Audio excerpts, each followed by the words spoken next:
Can you guys hear me? I'm just testing to see if this actually works. Someone in the chat, tell me if you can hear me. Yes? No?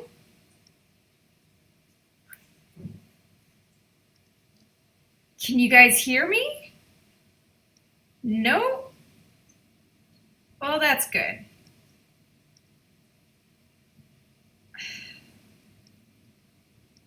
Can you hear? You can hear.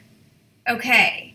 This was the test to see if I can get audio before I release the video. I figured out some stuff.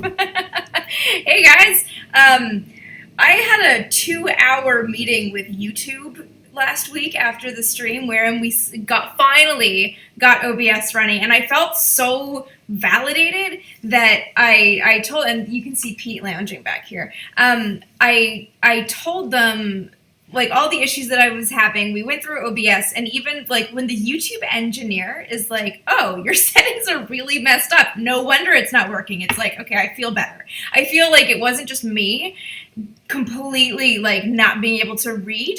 No, this was a mess. So it's been finally got it going. I'm pretty pleased because I can do stuff like transition between things now, which means I'm starting to figure out how I'm able to actually share documents with you.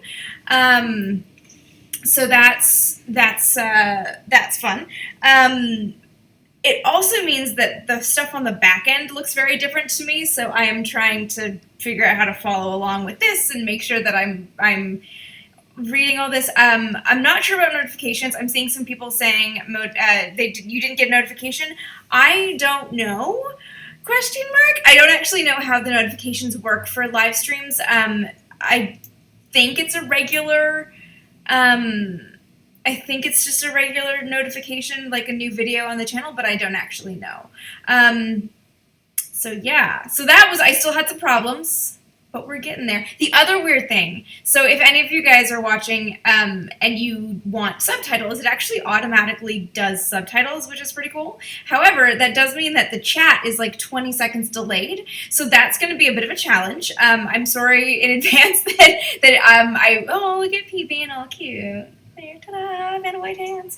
If I do see a question or something, it'll take me a minute to get to it, and that's not because I'm not paying attention to you. That is because there is a significant delay in the chat now, so that you get subtitles if you do want it. I don't know about any other language subtitles. So yeah, if anybody see a couple of people saying that the video and sound aren't synced. It looks good on my end. There's nothing that I'm seeing happening on my end. So try refreshing your stream if you're having issues. Otherwise, I think that's good. Let me see. This is all. There's so new. Okay, we've got 164 people. We're gonna give it just another minute to chat. And then we'll jump in. The problem is, guys, I have spent got some stuff organized this morning of what I wanted to talk about, and did some other work and stuff, and then started setting up for this and got waylaid by technical issues again that I don't even remember what I was going to talk about. So we're just going to chat about the things that didn't make it in the book today. I'm not as organized because I got... So, oh, there's my mom. Hi, Mom. Glad it sounds and looks good. That's awesome. So yeah, I have a bunch of stuff that I kind of just want to chat about. This is going to be another casual. This is going to be another casual update, or casual stream rather. Wildly Coyote, thank you for testing that super chat with that donation. I really do appreciate it. So yeah, we're just, it's more than a little tinny. Okay, anyone else, again, sorry about the delay. I'm starting the new mic. I got this lab, which I really hate. The cord is maybe this long, which means I can't move. But I don't like having the big mic in my face, so I might get a different lav. I don't know. But you guys, let me know when it speeds up. Let me know how the sound quality is. Yeah. Okay. All right. This is very confusing with the chat being so behind. I'm so sorry. I'm trying. I'm not good at doing this, but for those of you who are new, I'm just going to launch into my intro here. We've got people. Okay, good. For those of you who are new, I'm Amy. This is my new book, Fighting for Space. It came out in February, about 2 weeks before, the world kind of went into quarantine. So because I obviously cannot be out doing an actual book tour, I'm kind of doing... Pete's sleeping real cute right now. He does this thing where he lies on his back with his legs splayed up. I'm like, that's how you know an animal feels safe. Because I can't be out on a book tour right now, I'm doing, a version of a virtual book tour. So, on a typical book tour, you do kind of, the sound is tinny. Okay, I think it's the mic. I think it's the mic. Let me see if I can actually amend settings without... This isn't really helping me. Sorry, guys. Let's try this. Oh, hang on. What if... does that sound any better? Oh, wait. I'm going to talk like this and see if there's anything better that's, fixing the sound. I had 2 mic sounds going, although I only have 1 mic plugged in, so I'm wondering who's picking it up. On the 2 cameras, a huge echo. There shouldn't be one now. Okay, so the virtual book tour is because can't be out right now, obviously. So instead of doing the same talk in different locations, which is essentially what a book tour is, I'm doing different talks in the same location, the location being my YouTube channel. So we've talked about a lot of things. Wait, now it's muted? We've talked about a lot of things. Specifically, we've talked about why revisit the story of the Mercury 13. We've talked about our leading women. We've talked about Jackie Cochran, her makeup empire, Jerry Cobb, and her, potentially dicey dating a married man for a while. We've talked about astronaut qualifications. We've talked about how Jackie became Jackie Cochran. That's still one of my favorite elements of this book. So now we're actually going to talk today a little bit about... we're going to talk a little bit about the stories that didn't actually make it into the book, because even though this thing is 432 pages, it is a monster. I didn't get in everything that I wanted to say, so I thought today we'd sort of casually chat through some of the things that I really liked, but couldn't make it in, because one of my pet peeves, and here we're just going to launch right into it, because, oh, Kevin, thank you so much for that donation. That's so kind of you. Thank you so much for your kind words, and I'm very happy that you appreciate the work that I do. Thank you so much. That really does mean a lot. I have to be careful I don't hit the mic now, too. That's the other reason I don't love having a lab when I'm at my desk, because of the hand-talking thing. Thank you, Kevin. Oh, and Agent Pepsi. Thank you so much. I'm so glad you enjoyed Breaking the Chains of Gravity. It was a fun one. I think this one was more fun, but I'm glad you enjoyed it. Thank you so much. And Alex, thank you so much for that donation. I really appreciate it, guys. Thank you so much. This all means so much to me. Thank you.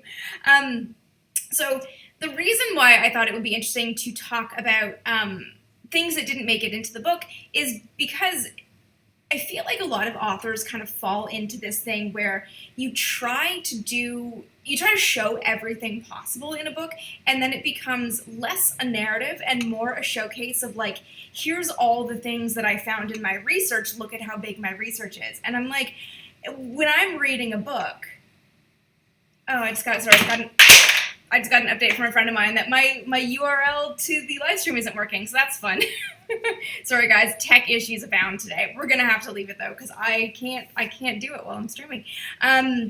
So I hate when authors just kind of do this here's everything that you need, here's everything that I found because look at how good my research is, because then it's less of a narrative. It's less of a narrative and more a showcase of how much you can research. And I'm like, I know you're smart. You don't have to tell me or prove to me how smart you are. Just help me get lost in your story. So, and I understand the temptation of wanting to put all that stuff in because you want it to be you want to show everything. You want to show all of the work that you did, and you really want to say look, this isn't just a book. I went to tons of archives and I did all these things. I think that was mascara that fell off my desk. So I get the temptation, but it always takes me out of the narrative, and I didn't want to do that with this book. So I've had to make a lot of decisions of things to just like axe, and it sucked, and it was really, really hard. First of all, I'm going to pause. Daniel Balkel and Mr. McKillen, thank you so much, both of you, for your very kind donations. Really do appreciate it. Thank you so much for your support and for hanging out with me.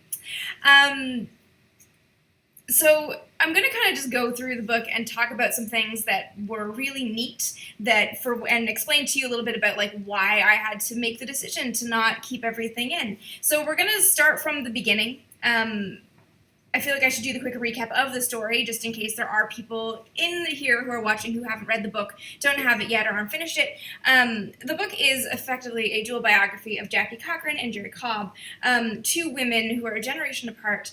Jackie was the best pilot of the 20th century, bar none, won all the awards, did all the things, as Mike Sweeney just pointed out, was Yeager's best friend.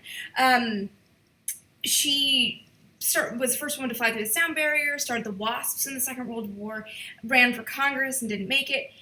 And then we have Jerry, who was the first woman to take the astronaut qualification test, the medical tests, in 1960, and felt that made her qualified to be the first woman to fly in space.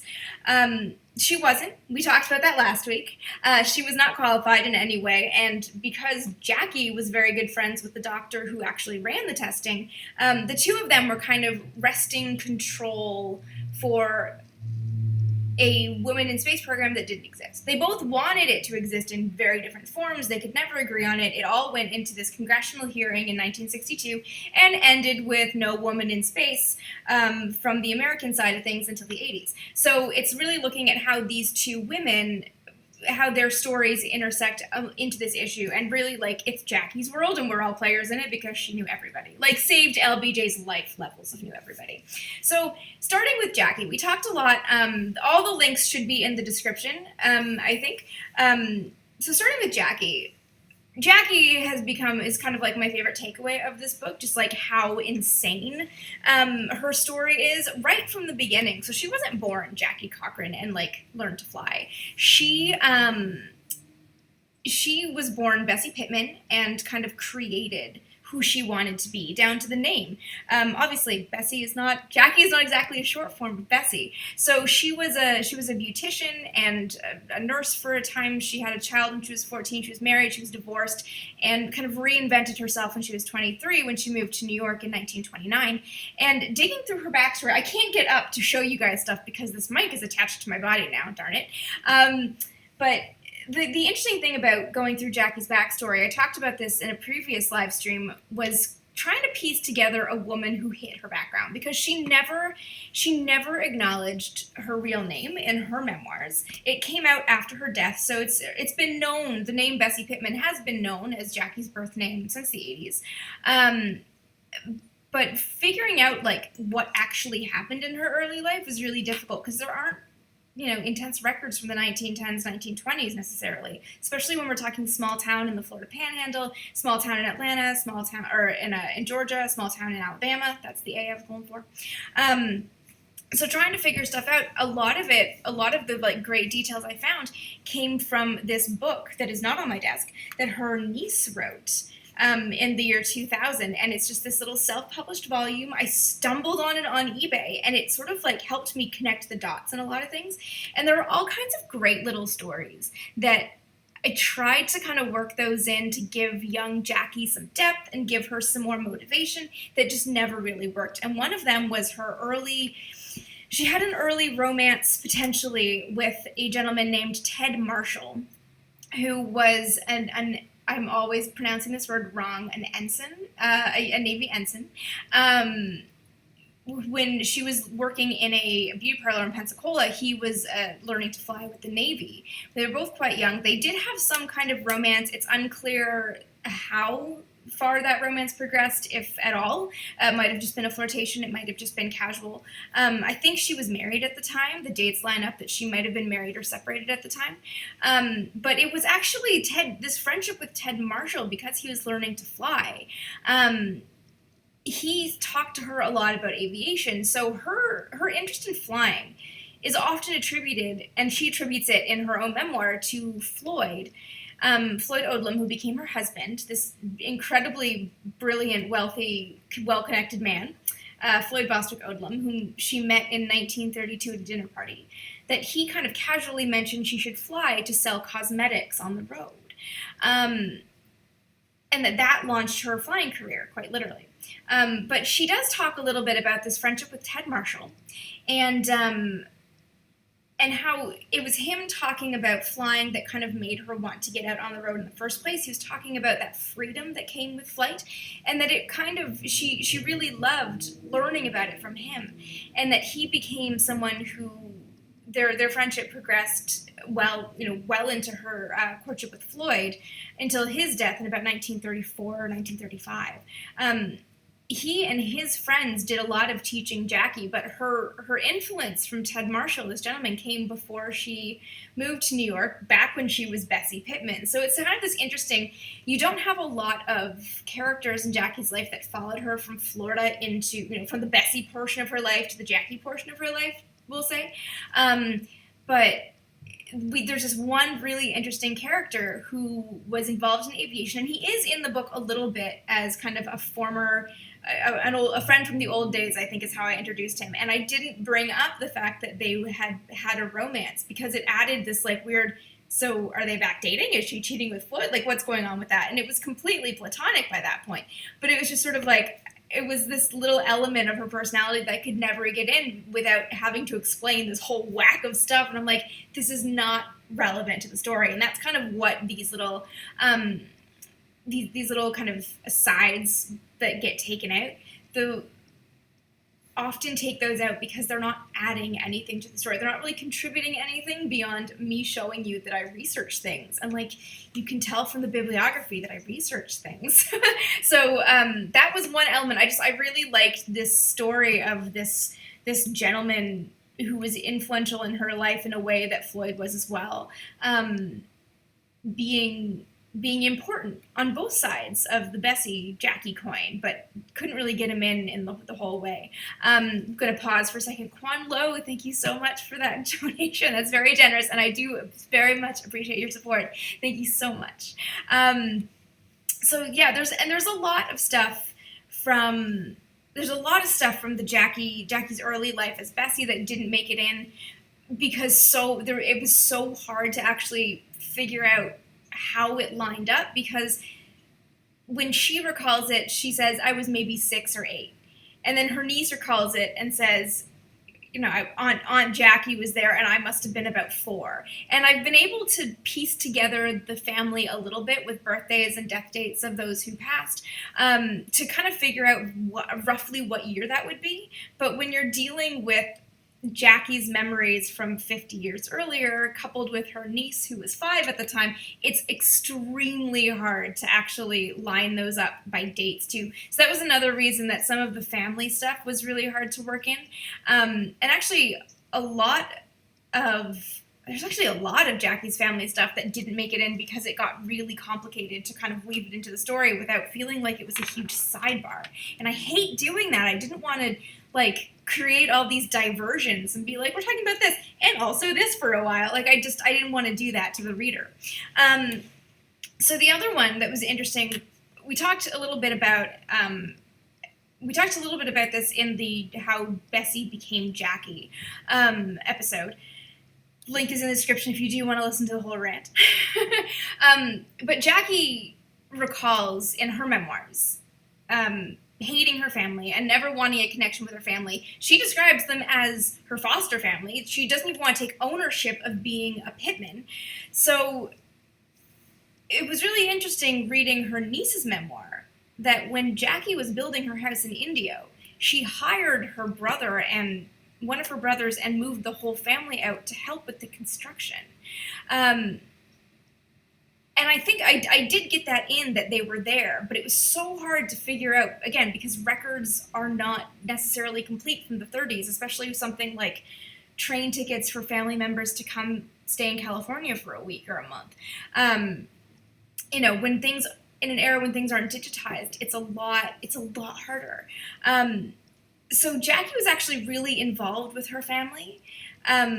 and I didn't get as much in the book as I wanted to because it felt like a sidebar. But she not only had her brother's family come out to help build the house so that she could actually try to give them. She wanted to give them work, to give them a better life, and to actually have family close by. She was still really close with her brother Joseph, her oldest brother.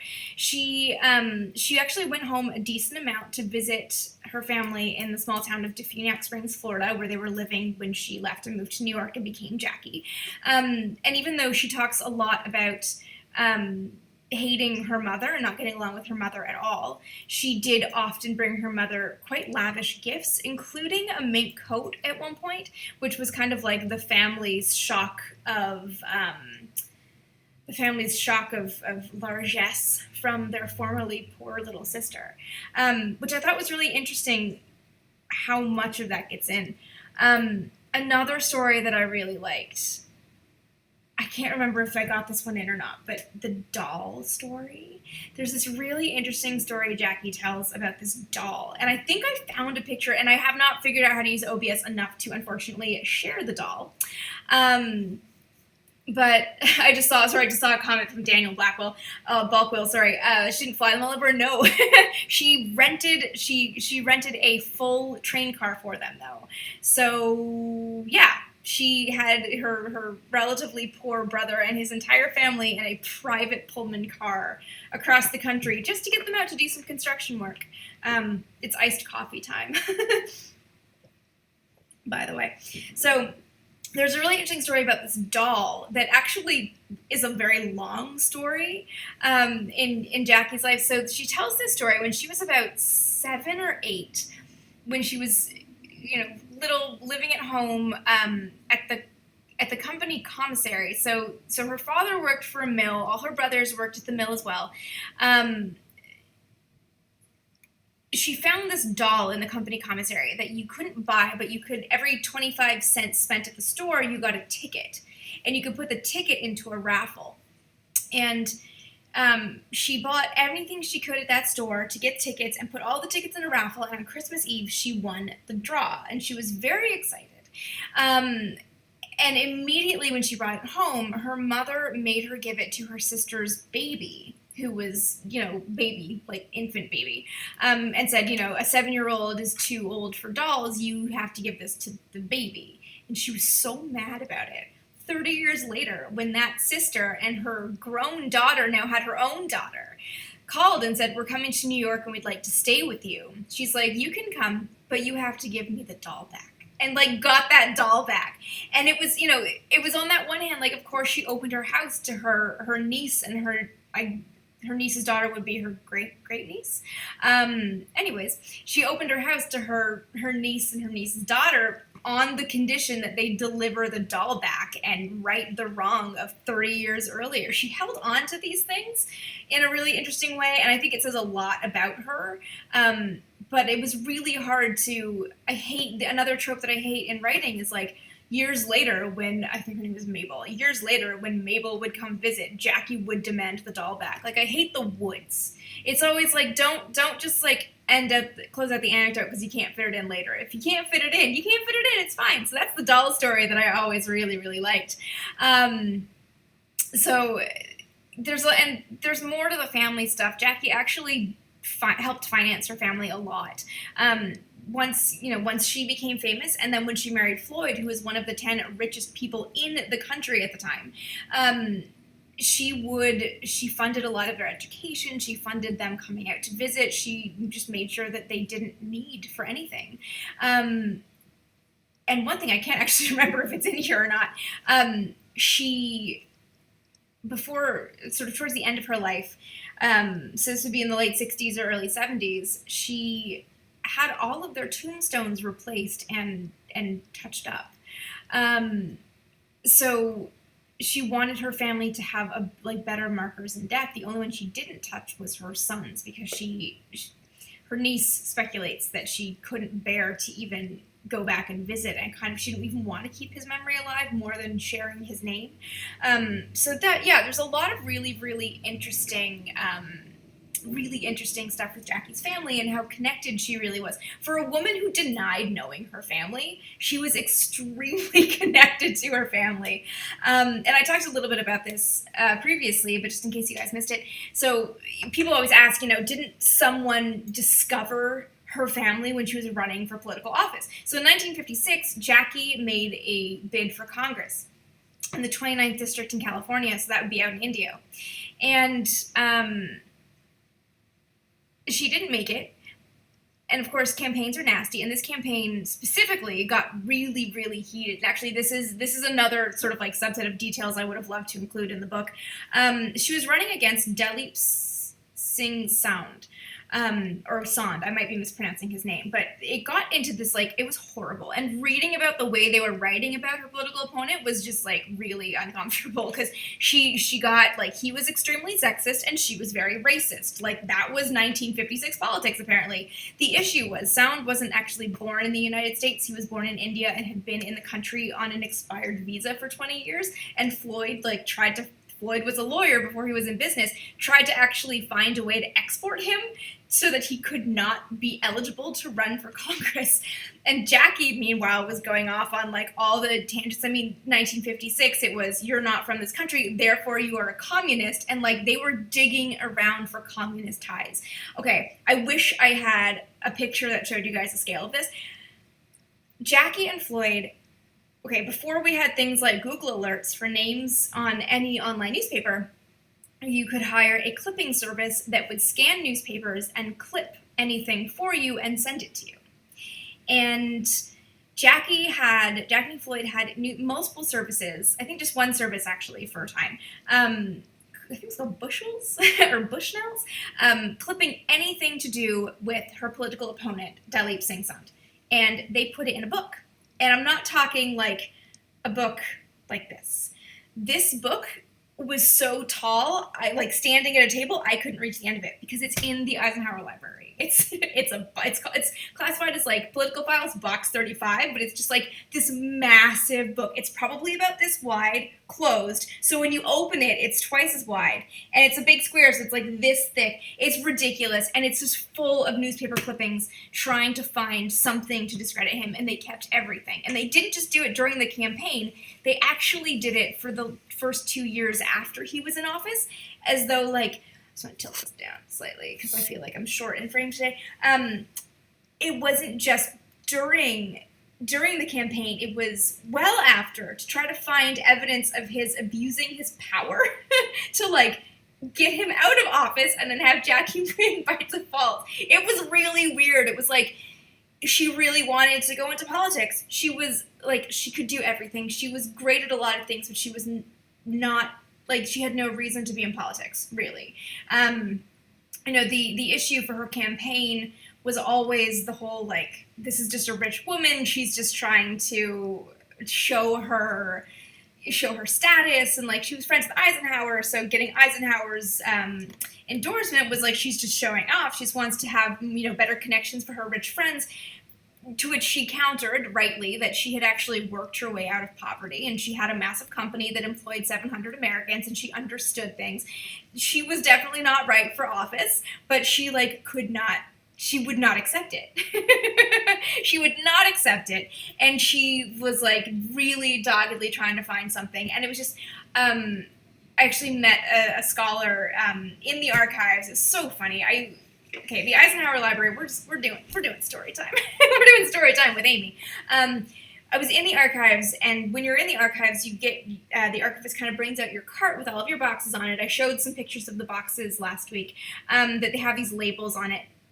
And I looked over, and the cart next to me had Jacqueline Cochran on it, and I'm like, who? No one else. There's one other person here, because no one's there to begin with.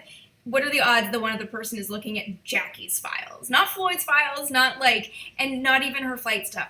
So it turns out we went out to lunch and have since spoken at the University of Missouri, where he teaches political scientists looking at Jacqueline Cochran's congressional campaign as an example of I can't remember exactly what it was because the book he was writing a book chapter, and I haven't it hasn't come out yet, so I haven't read it. But so interesting to meet someone who's looking specifically at Jackie's political run as like a weird look at modern politics. So I just saw a question. Yes, I did take pictures of what I call the sound book because I had to. I took pictures of some specific clippings that I thought were really interesting. Some of them kind of made their way into building that little bit of narrative. Not all of them did. Again, it was just like too many details. I didn't want to start writing a giant book, like look at 1956 political campaigning. But I also took pictures of like the book.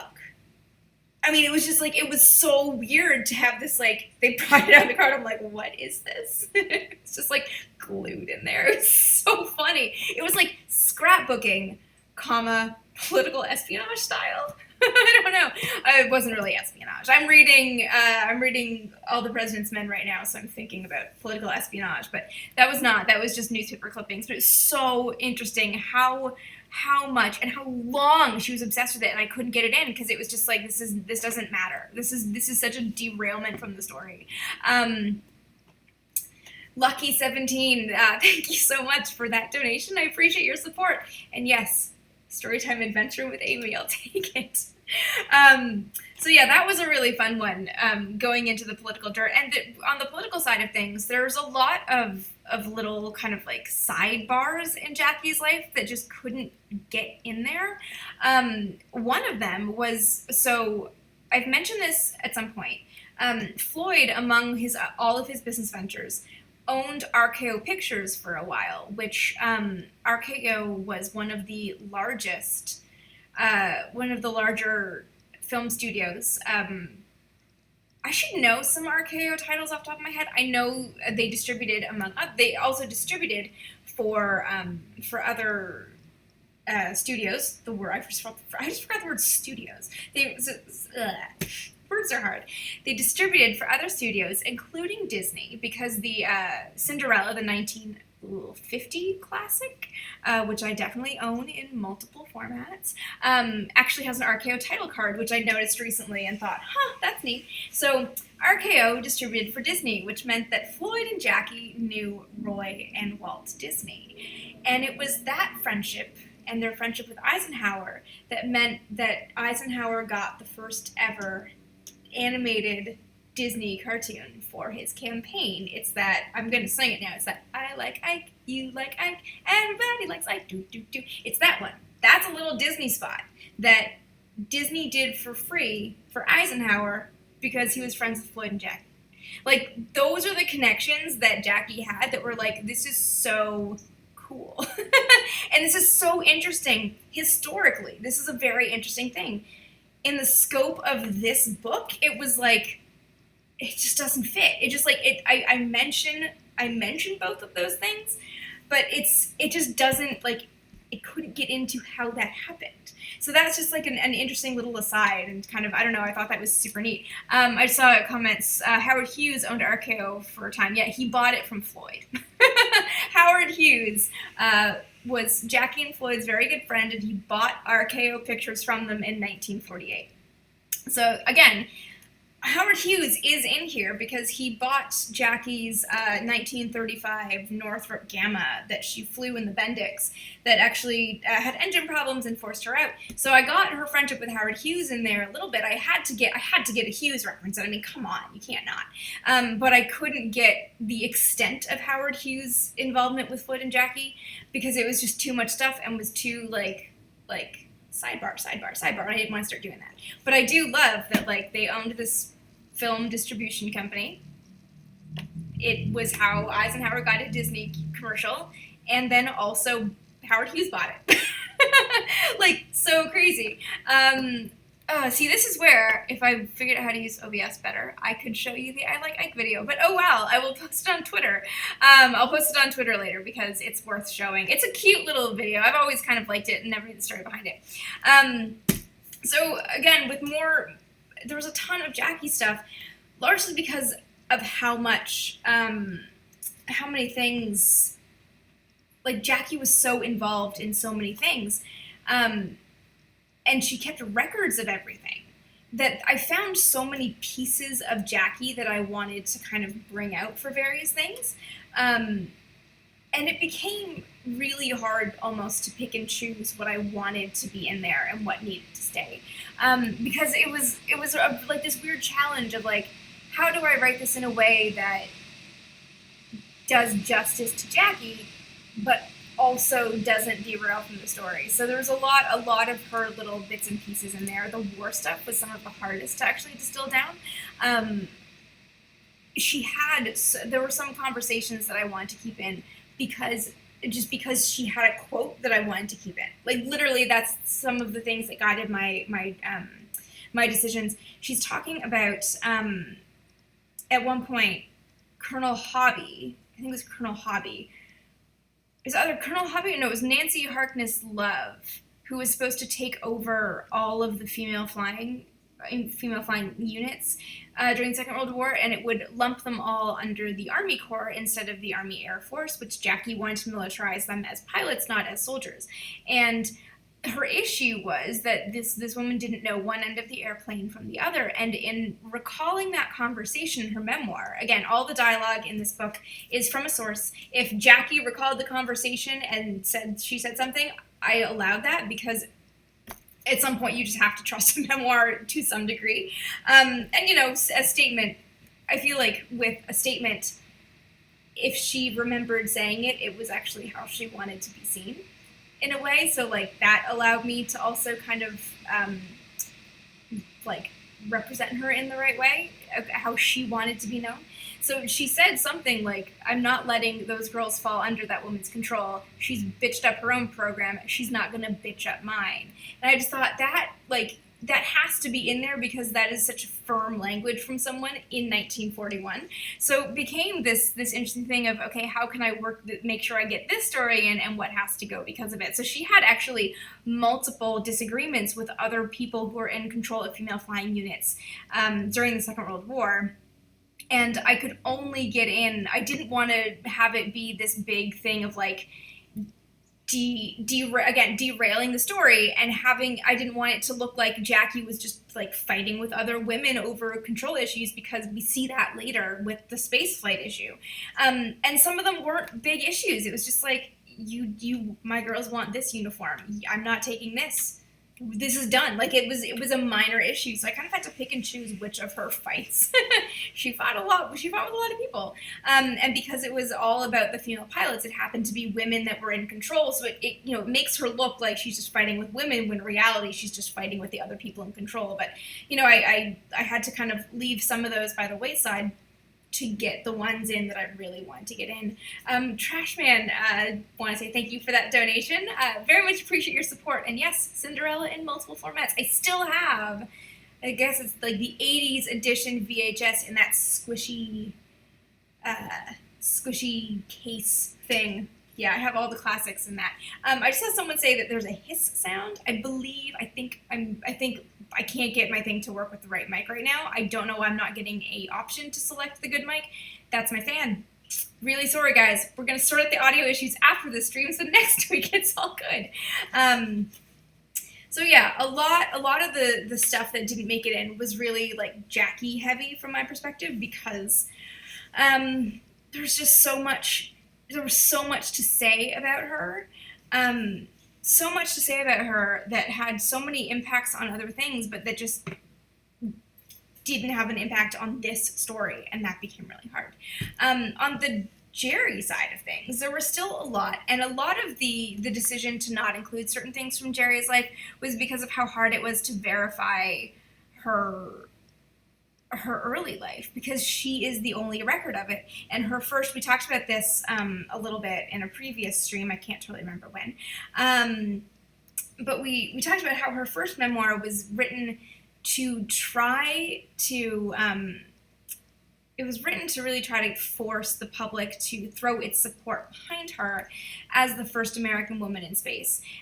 So it was really, it's like a PR play. I mean, we know memoirs are self-serving in a lot of instances, not every instance, but Jackie wrote her first memoir before she ran for office so that she could get her version of her life story out there and own it. Jerry wrote her first memoirs to try to force public support behind her to be the first woman cleared for spaceflight. So we have these two, ulterior motives behind these memoirs, which means you can trust them as far as you can throw them. And they're books, so you can throw them pretty far. But it became a thing of how much can I take her word for it? And we talked about this a little bit with the issue that when she describes this epic romance with her boss Jack Ford, he's actually married. And a couple reasons I didn't want to get that really explored in the book. Before I get into that, I will thank Lucky for another donation for saying the squishy VHS thing is called a clamshell case. Makes sense. I feel like I've heard that, but we'll trust it. Thank you for that donation. So a couple of reasons I didn't include it. I mean, one was like a weird last minute discovery. It's Jack Ford is a very common sounding name. You find a lot of Jacks for Ford cars. I mean, it was really tough to find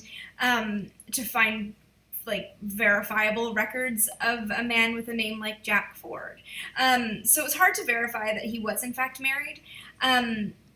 It also was kind of like I said, a bit of a late find, so I didn't know how much it was worth potentially delaying things just to look this up if it didn't really have a lot of bearing. The other thing is, even now, I've dug into it, and we did a live stream going into a bit more detail about Jack's wife, Mary, who actually, Jackie was at her first wedding. So another little connection there. But there's no way to verify what their marital status was at the time when he and Jerry, same initials, this happens all the time, when Jack and Jerry were having their romance, which I know was real because Jerry has pictures of it in her memoir.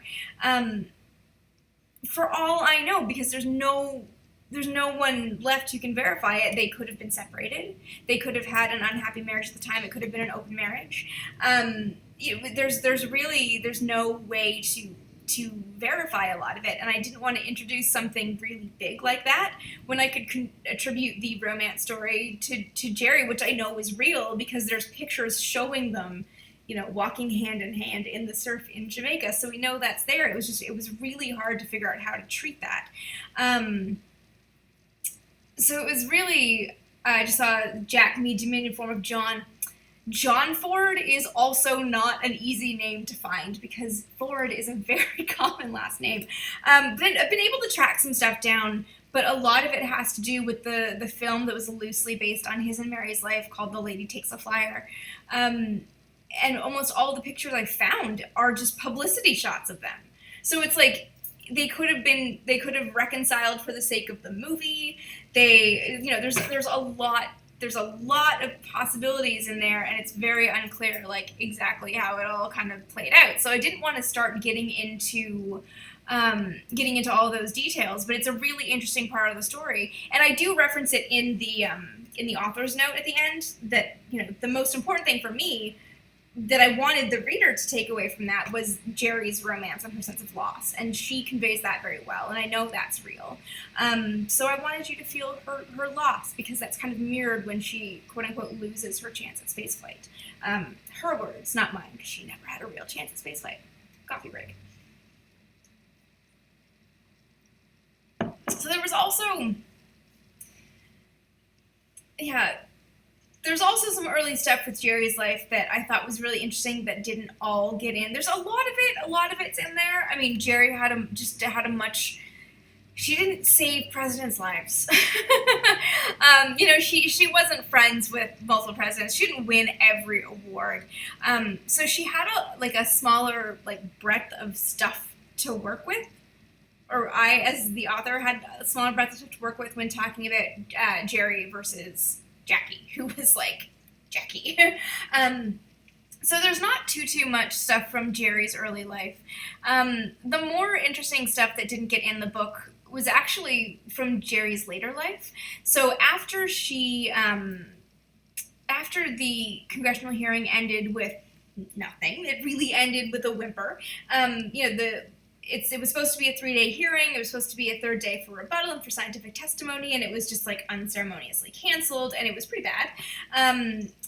after that, she kind of describes in her memoir that she felt like her second love had been taken from her. She describes it, and this is why I wanted you to understand the loss of love with the Jack Ford story, because almost everyone out there has experienced losing a loved one, be it the relationship doesn't work out because you're 15 or 18, you go to college or whatever. Losing love is significant, and Jerry describes it in a way. She moved back home, she was depressed, she lost a bunch of weight, and she kind of lost her love of flying for a little while, and eventually kind of worked through it and got over it.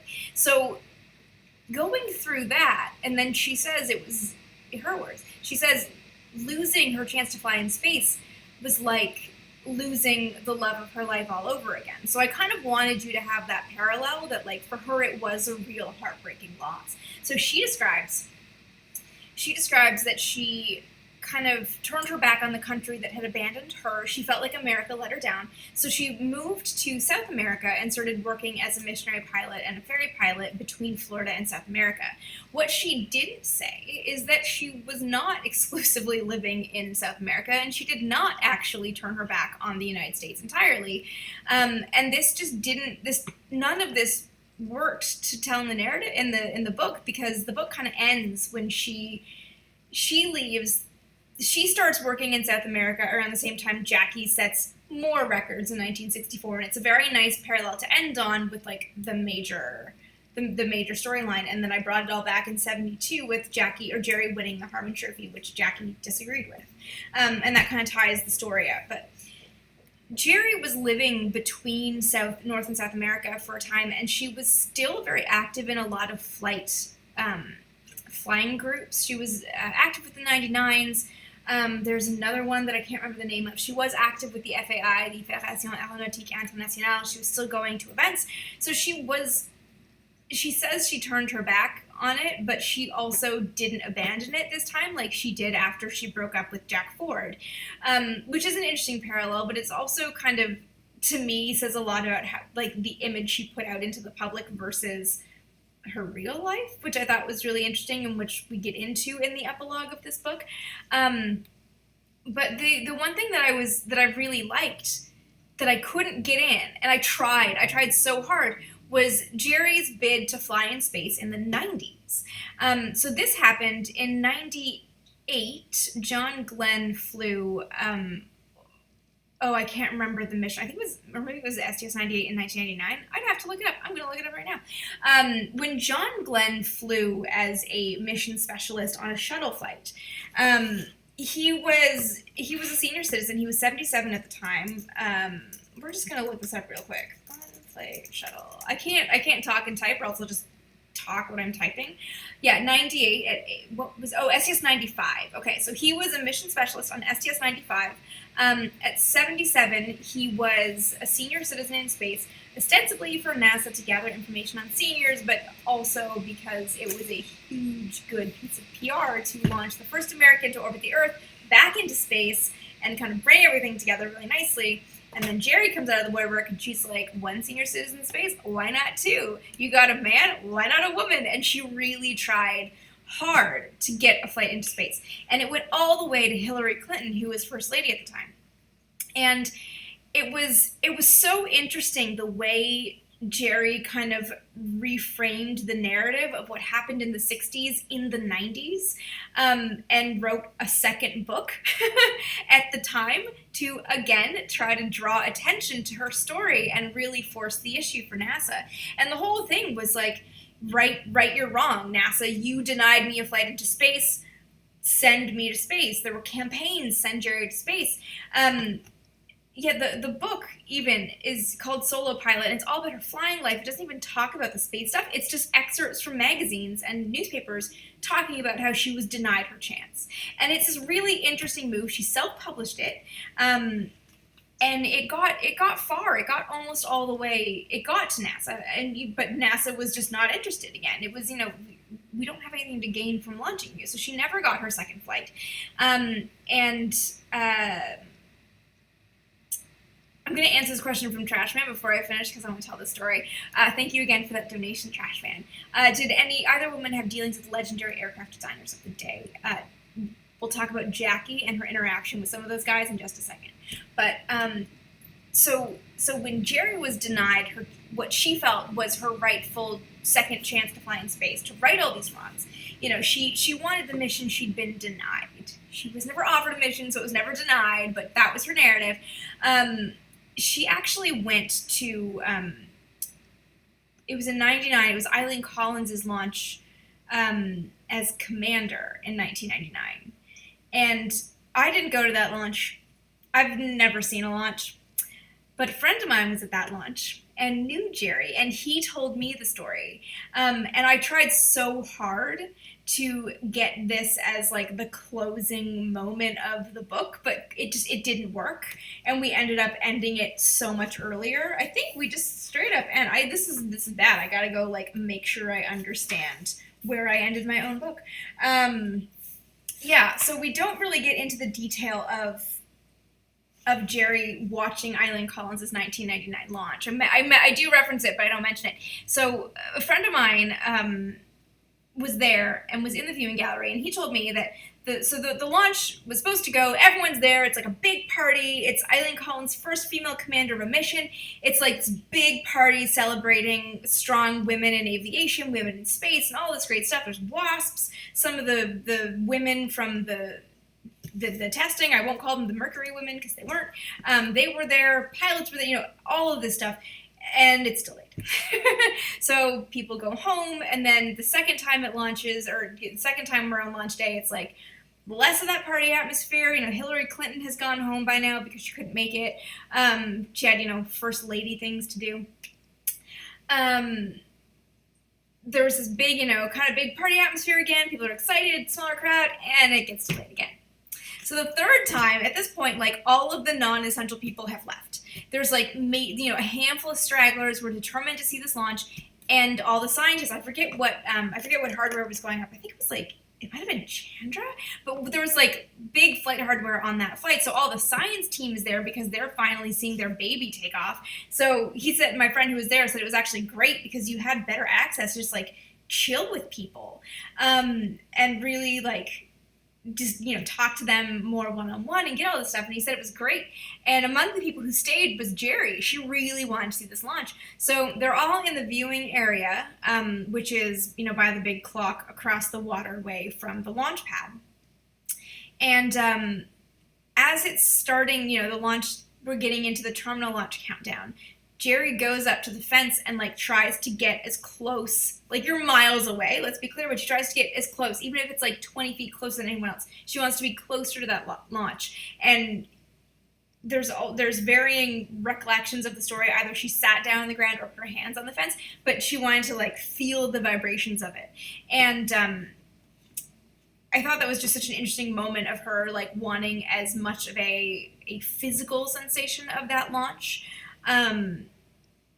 as much as wanting to see it. So my friend was telling me that on the bus back, because you can't actually drive your own car to the viewing area, you're kind of bussed from the parking lot because it's all secure.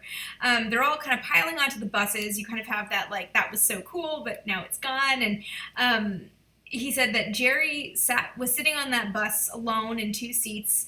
He thinks she was alone. She might have had like a friend nearby, but that she was looking, just kind of leaning her head against the window, looking up at the moon, and he described it as with the most beauteous smile on her face, like she was truly happy.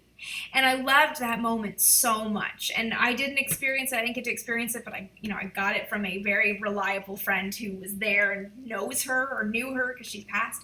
But I loved that story. I loved her kind of like finding some kind of closure, even though it was nowhere near the closure she wanted, which I think was really, really an interesting thing. And I could not get it to work because I really, once I kind of like, that was actually my original ending to the book, and I wanted, once I went back and it became more Jackie's story and more kind of her narrative, because she was really, it's her story.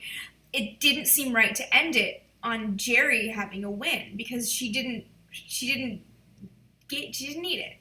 it needed to end on Jackie, so the last words in the book are Bessie Pittman, because I wanted that full circle. And I'm ultimately much happier with that, but I do love that launch story of Jerry and kind of looking up at the moon happy. So yeah, there was a couple of things. It's really Jerry's later life and how it related to her early life as told in this that I think was the most interesting stuff that didn't make it in the book, because the book ends in 64. So we had the question earlier about whether either of these women interacted with like aviation greats. I think Kelly Johnson was the name that was thrown out. Yeah, Kelly Johnson. Jackie knew everybody. She was really good friends with Howard Hughes. Howard Hughes bought a plane. Howard Hughes bought a movie production company from her and Floyd. There's a great story that is in the book that I love this. I had to get this in because it's just too funny. When she was going for her commercial license in 1935, it was at the Grand Central Terminal or Grand Central Airport it's in Burbank. It's a Disney-owned building now, so you can't just wander in, but you can take a tour if you are in the LA area ever. It is mostly like offices now, but it's still the original architecture, and it's quite beautiful. But it gives you a sense of how city center this little airport was, and it was popular for viewing. Airplanes were still really new in 1935, and people would just kind of hang out, park, and watch planes taking off and landing. So Jackie goes to take her commercial license exam, and her plane goes up. It's this little old, like, I think she was the third owner of this plane. She gets about 75 feet in the air, her engine dies, and then she crashes in a parking lot and crashes through a fence, and then finally stops against a parked car. And among the people who come out to help her after she's smashed into a car is Jack Northrop. Of course, Northrop Aviation, Northrop Grumman. Jack Northrop, that's apparently how they met. And they became good friends. I have pictures of her and Jack Northrop at various events hanging out, like obviously friendly, in their 60s and 70s, so it became a lifelong friendship. And eventually I will put together some pictures. I have a bunch of these things. They're not all scanned yet. I got new internet and I realized my scanner's not hooked up to that, so I haven't been able to get everything going yet. But Jackie also knew, I have this one actually on my desk still.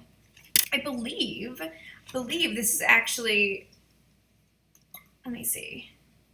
Let me see. What that feels. I believe this is Jackie with Alexander Seversky, who made her, let's see if this works at all. There, it's not bad. So I believe that's Jackie with Alexander Seversky. This is an old press photo. I'll show you guys the back of it. It is like an old press photo. This is 1937, the year they met. And the year she started flying the Seversky P-35. She flew it in the Bendix in 1938 and won with that plane. Oh, here's another little Seversky picture. These things are just hanging out on my desk. I need to put these away better.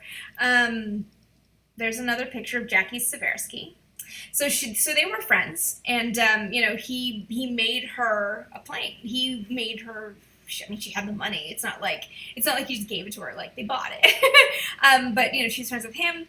There's a great picture I have somewhere. I don't know if I just took a picture of it or if I have a scan of it, where Jackie is driving Jimmy Doolittle around in a golf cart on her property. So she knew all of the Air Force brass. She was friends with Hap Arnold, Tooby Spats, Jimmy Doolittle, all of the big people. Like, she always got to the top, and she was really good at nurturing important friendships, shall we say. So I've got pictures of her and Floyd with the Eisenhowers, with the Johnsons. She really did know everybody, and her overlap with those aviation designers was usually a mutually beneficial business relationship, in that she would get a good plane and they would get the good publicity to sell more planes. So it became a really interesting kind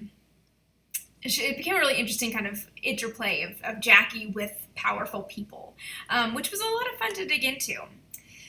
I'm going to go back and see. Oh, I see a question from Wild Lee Coyote. Did Jerry ever try to be a test pilot so she could meet the requirements to be an astronaut? At that point, she didn't have any of the background. It would have taken her a lot of years. She was a propeller pilot. She was very far from being a test pilot. It would have been really hard for a woman to get the experience she would need to do a test pilot.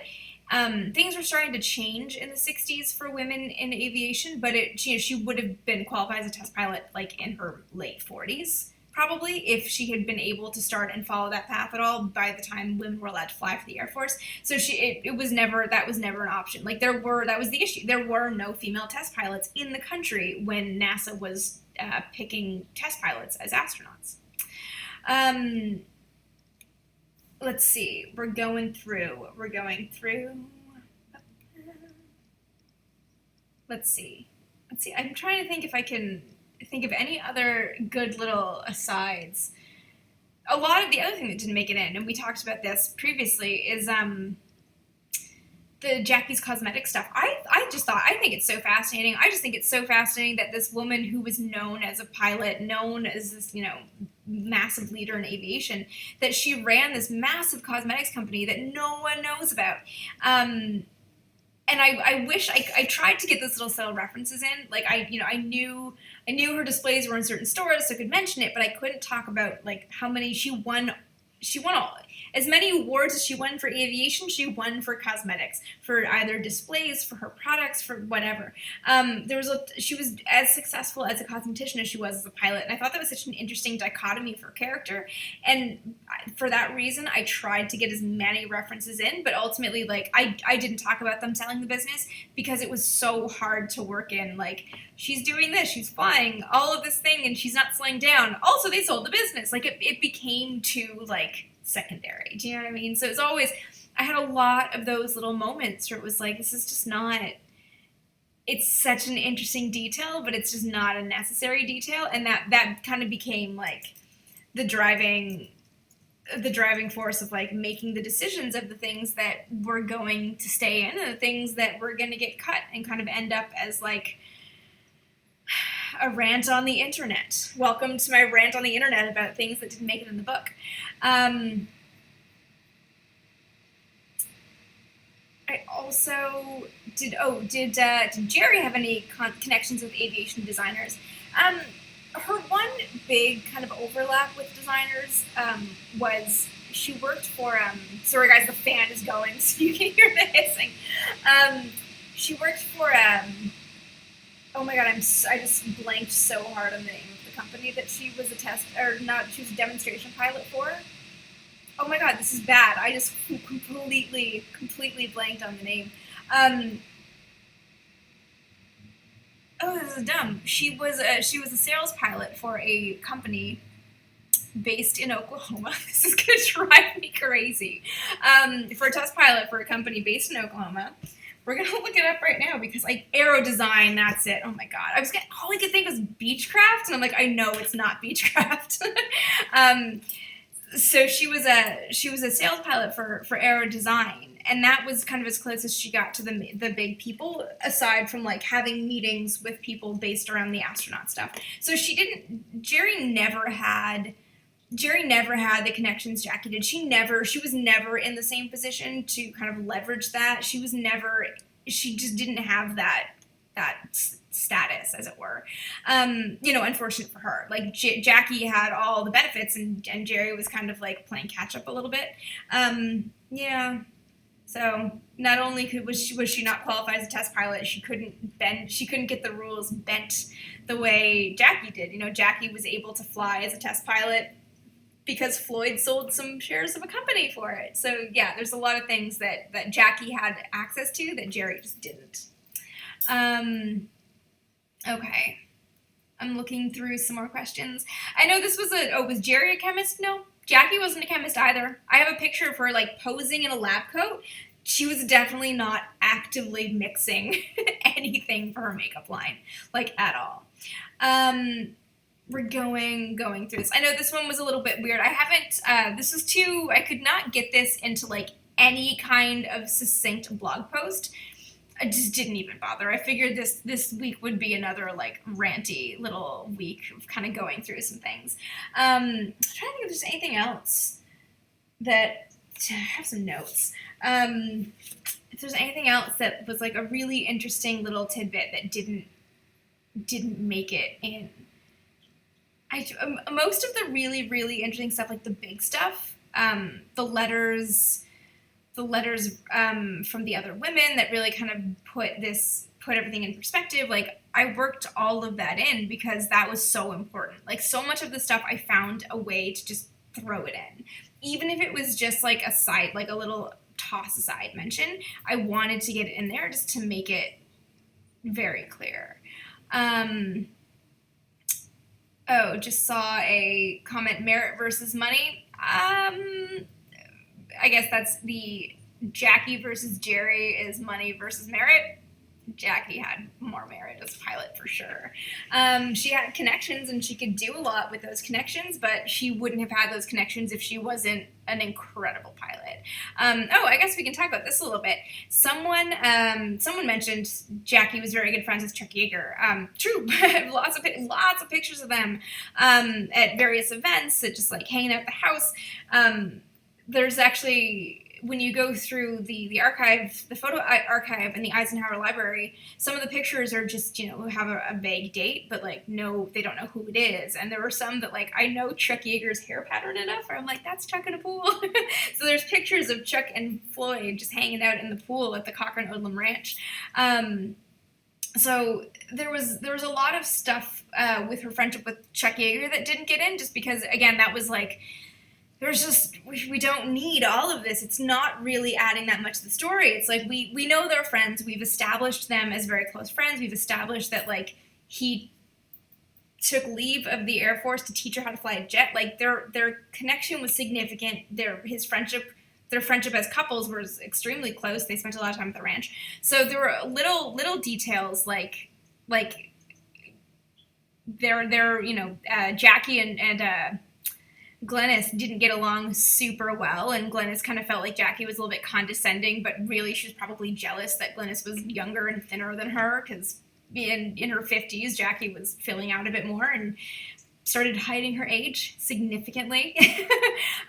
So there's, those kinds of elements of the friendship with Chuck Yeager didn't get in, because it just became this, like, it's not doing anything. It's not leading anything to the story. Chuck Yeager was involved in the astronaut program at all, so it was more like showing the purpose of that was then to show how connected Jackie was, but also how incredible her flight training was. So that's kind of why that stuff was in there a bit, but not all of it. And yeah, it's all in Chuck Yeager's book.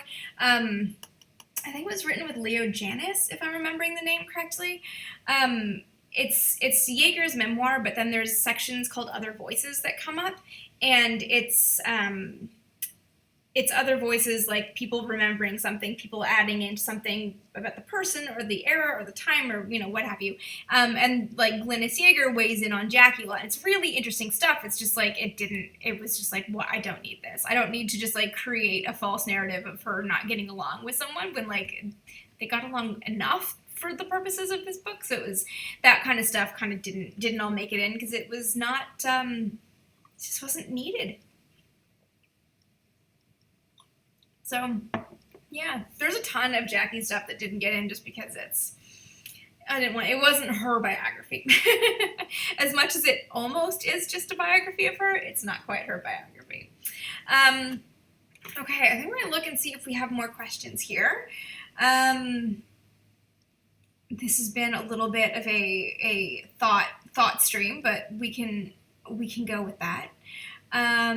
I promise, guys, I will figure out the tech issues for next week.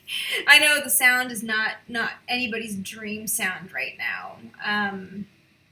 It's not mine either, but at least I can see the audio part this time. We did have a question. Do you think that even if Jackie was fully behind Jerry's case, due to NASA's focus on the moon and the pervasive attitude towards women at the time, would women have still been denied? That one's a tough question, because because it presumes that they would have ever gotten along. I think if Jackie had been behind it, they might have had a better chance, only because, again, Jackie knew everybody, including the chief of the, oh my god, what was his, I always forget his title. He was the Space, not Space Force, because that's Steve Carell in my mind now. He was head of this, like, LBJ was the decider in space. brain is not working today, you guys. I got so sidetracked with the stupid technical issues, I like forgot words about actual work stuff.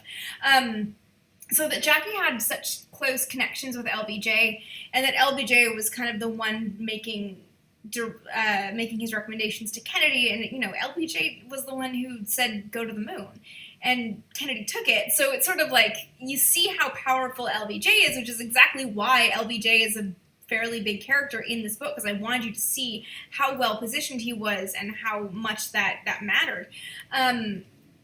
So if Jackie had been behind Jerry, and she had gone to LBJ and said, look, I really think this is necessary, I think he probably would have been able to get it forward. And it might not have been women in space, but it might have been a proper female astronaut program to kind of start gathering the data to kind of fast track women's eventual entrance into space. I think it might have been that if she'd been behind it, but I mean, who knows? I can't see them getting along. Trashman, thank you again for that $10 donation. Very much appreciate your support. Thank you so much. Slightly off topic, do you know if the scene in Tora Tora Tora where a lady was teaching a student to fly and they went running into the IJN strike force plant? I have no idea. I don't know if I've seen that movie, question mark? I don't know if I've actually seen that movie. If I have, it might have been a really long time ago. So yeah, sorry, I can't answer that. Am I going to do stuff with the Space Force show? I'm going to watch it. I'm definitely watching it. Don't know yet. Kind of TBD on all of that. I'm super excited. I am super excited about that show to come out. I don't know if Scott Manley's here. I haven't spoken to Scott Manley in a long time. I also can never call him Scott. He's always Scott Manley because of the way he introduced himself. Hello, I'm Scott Manley. And that is the extent of my Scottish accent. Let's see if we have a couple more questions here. If not, I'm probably going to keep this one, it's not short, hour and 13 minutes, but I'll keep it a little bit on the shorter side. Because, yeah, next week might be a longer one. I have a video that I would love to put up for next week that I think the file got corrupted, so we're struggling on that. Unfortunately, it was an interview with an expert friend of mine. I'm super frustrated. Tech issues abound right now, you guys. It's just everywhere. See, I wouldn't consider a movie made in the 70s necessarily old. It was raised on movies from the 40s, so yeah. It's so long, even the DVD has an interval. That's not surprising. Okay, I'm not sure we're getting too many new questions, so I think we might end it there. Unless you guys have other things you would like to ask. I'll give you guys a second because of the delay in the chat. But if you guys have other things you'd like to ask, now's your time. If not, I will do my sign off and I will head off to try to figure out if I can find the stupid video file that just will not work with my computer right now. It's driving me completely crazy. Yeah, it's actually one of the reasons I've had no videos. I actually recorded a video a couple weeks ago and I cannot get it off my phone. It's here. It's here. I just can't get it here to edit it. And it's driving me nuts. Daniel, thank you so much for that last chance donation. Really do appreciate your support. Thank you so much. Darren just asked if I have had any contact with the women who did any of the math behind the shuttle. I have not. No. It's the easy answer. No, I haven't had anything. I'm vaguely aware of it. Not only am I not super well versed in shuttle stuff because my era of focus kind of stops from the mid 70s, which I know was early shuttle, but I don't really get into shuttle. I just don't. I'm also not a math person. I always feel really bad. People ask me about, can you come in and talk about the computers, and I'm like, sort of, but I don't really understand the math, so I can talk about their role in the organization. I can talk about like them as the first visible women involved, but I can't tell you what they were doing because it's complicated and I don't get it. So yeah, I'm just like, I would like to be the person to answer that, but I'm not. I am not. Just had a question, which Apollo astronauts have I met in person?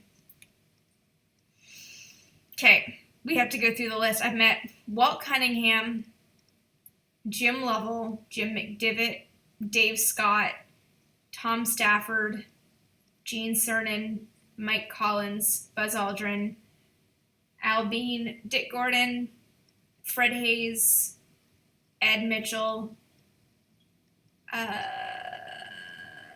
Al Warden, Charlie Duke. I think I already said John Young. I think that's it. So 10. I think, if I got that right. Yeah, I will, I think one day we'll do like I gotta figure out how to do it, but I'll walk you guys through my wall of awesome, which is all my astronaut autographs. And I did see a question earlier if I'm going to be doing signed copies of Fighting for Space like I did with Breaking the Chains, and I'm not. It was so complicated to figure out how to do it. It is a mess. So, no, sadly, we're not doing signed copies this time. Okay, we got, can you tell us something about Jackie that impressed me most that people don't know about? There's a lot of things about Jackie that I thought were pretty incredible. But that people don't know about. That caveat is hard because I put most of the stuff that was most interesting to me in the book. I think the thing that I was most, I don't know if I want to say impressed by, but sort of like that really got me the most was just straight up how much she reinvented herself. I just think that's such an interesting, like, awesome, incredible thing to do, to just say, like, I'm going to be this person, and then to be that person. There's Pete flipping in the background. Hi, baby. Want to come say hi? I love that she had that kind of sense of self to know exactly who she wanted to be and just made it happen. Like, to me, that part of her story is the most incredible because it sets up everything that she becomes. How many NASA missions did they fly before they figured out that no one needs to be quarantined? I assume you mean after the lunar flights, because they are still quarantined before they go up, just to make sure that no one gets a head cold in space. Because you know what sucks without gravity? Head colds. Because this doesn't drain if there's no gravity. Gross.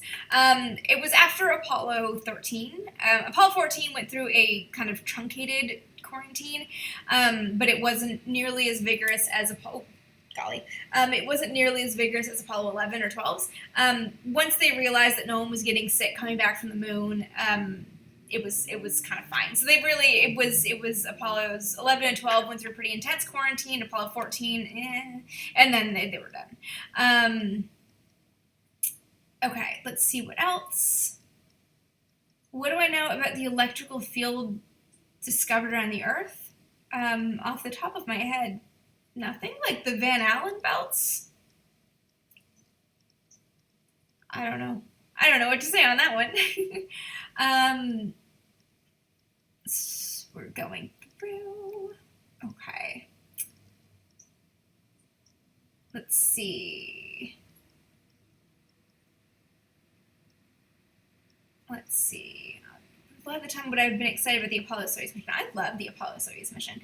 If I was alive at the time, would I have been excited about Apollo Soyuz? Yeah, I love that flight. I love that it's the symbolic end of the Cold War in space, even though it was not the end of the Cold War by any stretch. I think it's technologically a really interesting mission, too, that you have to get these two spacecraft, these two pieces of hardware that are already very, like, built and firm, and they're not changing, to get them to work together and have to have this this kind of mid-section between the two of them that NASA built, because the two spacecraft used different environments. NASA had a pure oxygen in orbit, and the Soviets used a mixed gas environment. So that was an interesting technical challenge and also an interesting political mission. Even if it was more kind of a show of good faith than anything. I think it's a great mission. I love that flight. I don't know too much about like any of the technical details beyond kind of the the pressure system between the two, but I think it's super neat. Pete is washing his everything in quarantine. All he does is sleep and auto clean.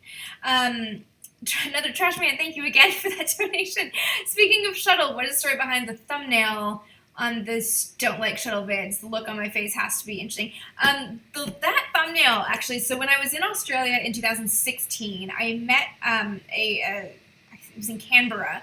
I just met with a fan who's a photographer and came and did some kind of casual headshots for me. Super lovely guy. I had dinner with him and his wife. In that shot, I'm not gonna have a picture taken. At that point, like the wind whipped around and like hit me in the face, and I kind of like made that weird face. And he took it, and I thought it was really funny. This was a very casual thing, very low key. He just dumped all the pictures on me. I think took any of the ones that were in focus, and that one was just really funny. So it was just this like, there's hair in my face pose. Yeah. Oh, yes. So, yeah, to reiterate, there's no signing. No signing the books unless you see me in person. Okay. I think that's going to do it because I think we are getting, I think that's most of your questions. So let me do my outro. Oh my god, and I even have an end screen now, guys. Okay, so this has been a rant about things that didn't make it into fighting for space. Did I not pronounce Canberra properly? Isn't it Canberra? Did I do that wrong? Fighting for Space, which is the dual biography of Jackie Cochran and Jerry Cobb, and mostly it's Jackie's world and everyone else is a player in it, but how these two women end up going head to head, trying to take control of a female spaceflight program that does not exist. It is largely aviation in the 30s and 40s and 50s. So yeah, that is my new book. It is out now. You can buy it. There should be links in the description. Available on Amazon. I think there's another website that I need to put the thing in that allows you to order through your local bookstores. A lot of bookstores are doing curbside pickup or delivery right now, so it's a really great way to support your local bookstores so they don't go under when people can't be kind of wandering in and frequenting the cafe and buying socks. So do consider looking at your local independent bookstores as well. Available everywhere. It's also available as an ebook for Kindle, as well as an audiobook as read by me, speaking more slowly than I typically do. Don't worry, we worked on that. Other things, if you want to follow me, I'm going to put this up for a quick second because I can do this now. You can follow me on Twitter, Facebook, and Instagram, just at Amy Sure Title. For all of that stuff, I post daily on Twitter, Space, and the other two less often, but it's there. You can also find me, where else am I? You can find me on Cameo, which is a thing I'm trying out. If you want to send a little video message to yourself or to someone who needs a little pick-me-up and like a weird space story, you can actually book me on Cameo, which is fun. There's also a link tree in my description, which has links to everything that I'm doing, including the book. And I have a sign up for a new mailing list, which I have not actually started yet. So if you sign up now, you haven't missed anything.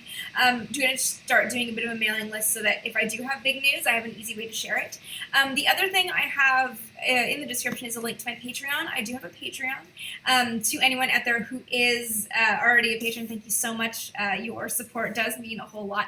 As does that last donation from Lucky17 for Pete. He will be very happy because that's like a couple tins of his favorite wet food, the little dinner servings. So he'll be happy. So if you are interested, the link to my patrons there, as well as you can sign up to be a member on YouTube. I'm starting to look at some new rewards. The one that I'm trying to figure out right now is setting up a Discord so that we can have a place to chat about space that's kind of going all day, and I can pop in I'm still working on figuring that out, so stay tuned if you are interested. All of that is in the links below at the link tree, should be in the description too. Is there anything I'm forgetting? I'm trying to think if there's anything I'm forgetting. I did pronounce it right. Okay, great. See, we're talking about Canberra here. Yeah, when I go places, I try to figure out if I'm actually doing it right, and not sound like an epic foreigner. I think that's everything. So next week, let's go here. Next week we are talking about the Mercury men on the Mercury women, quote unquote. So that will be kind of looking at the Mercury astronauts more closely and what they had to say about the women. I'm going to try to recover this video file. So I interviewed a good friend of mine who's a spaceflight historian and wrote about this, and he's met them all, so he's an incredible resource and just a wonderful guy. But the video file will not play in Final Cut to edit. It's driving me nuts. We recorded this interview like 5 months ago, and I wanted it to come out next week in advance of this. So if not, I'm going to try to, I don't know, we'll try to figure something out. We'll hear from him at some point, even if I have to ask him very nicely to do another interview with me. So that's going to be next week. We'll probably have a blog post up Tuesday or Wednesday in advance of the live stream, so you guys can leave me your questions beforehand. Other than that, if you have further questions that come up later, you can leave them in the comments and I can jump in and answer. I think that's everything. Thank you guys so much for hanging out for a while. Apologies again for the tech issues, but we're gonna sort it. We're gonna get this working. And the next live stream. Sorry, I just saw a question. The next live stream it'll be next Thursday unless something changes. It'll be Thursday at around 2 p.m. Pacific, which is 5 p.m. Eastern, which is Google for other time zones because I don't know them off the top of my head. If there's any change, I will let you guys know on Twitter, so that's a good place to follow, as well as the member page. So that's it. Okay, thank you guys so much for watching, for hanging out. Really means a lot that you guys would spend an hour and a half listening to me talk. That stuff. All right, thank you guys. Everyone, take care. Stay safe out there. Available everywhere. Pete says hi. That's his sleeping hello pose, I promise. He's very happy to see you all, too, with his tush. All right. Bye, guys. Thank you.